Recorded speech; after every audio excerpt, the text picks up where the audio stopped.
Why don't people trust traditional news channels anymore? Rain. This is Naren Conquering Communication with you all.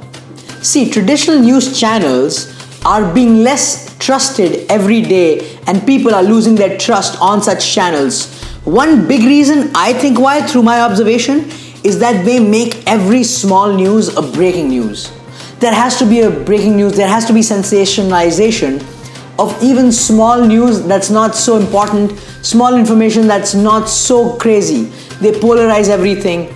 And I'm talking about most channels. Not all channels do this, but most traditional news channels are starting to do this, and they've realized they get viewership like this.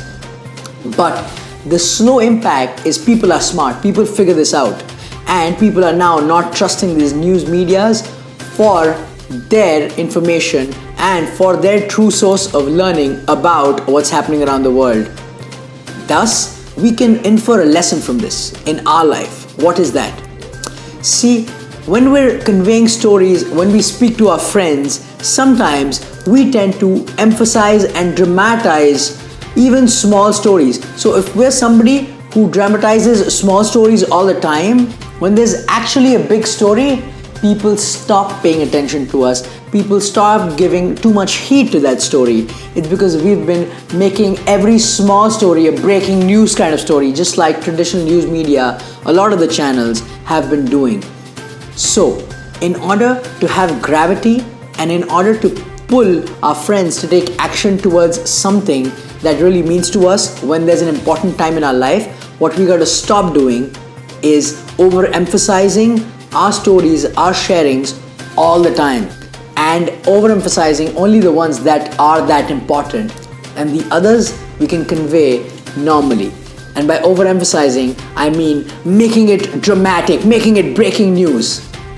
So that's a great lesson we can learn from what's happening in today's world with people's approach to traditional media.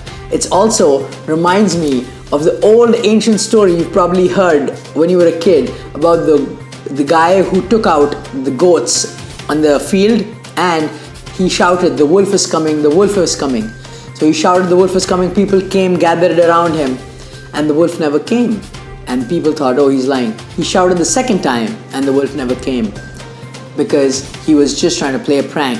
But the third time, when he actually shouted, "The wolf is coming," and the wolf came, ate all the goat away, the village men never showed up. It's because they thought he was making every news a breaking news, sensationalizing, over dramatizing stuff. But when he was in actual need, in actual crisis, people never showed up. And the same can happen with us. And that's what the big mistake traditional media is making, that we can learn from and make sure we become better communicators. Much love. I'll see you guys in my next video.